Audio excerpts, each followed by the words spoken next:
আসসালামু আলাইকুম প্রিয় দর্শক। বাংলাদেশ নির্বাচন কমিশনার ওনারা মার্চ মাসের 2 তারিখে জাতীয় ভোটার দিবস পালন করবে আর কি। 2রা মার্চ জাতীয় ভোটার দিবস পালন করবে ইসি।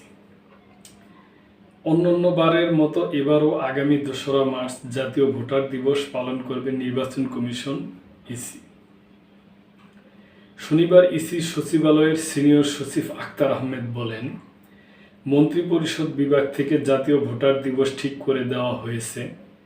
আগামীকাল বা পরশু ভোটার দিবসের কর্মসূচি চূড়ান্ত করা হবে।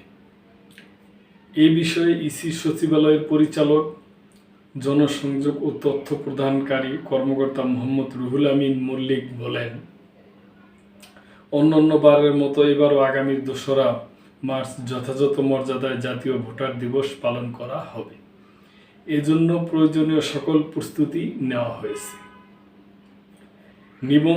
নির্বাচন কমিশনের তথ্য অনুযায়ী দেশে বর্তমান মোট নিবন্ধিত ভোটার 12,77,11,793 জন।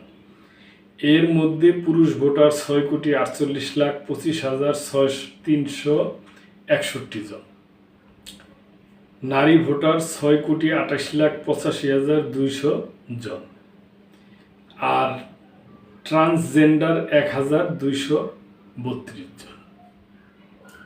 তো ঠিকই আছে প্রিয় দর্শক, এটা তো মনে করেন যেটা যে দিবস অনুযায়ী এটা পালন করবে এবং এটা করা উচিত, এটাই স্বাভাবিক।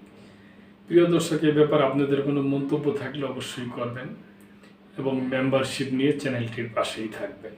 আল্লাহ হাফেজ।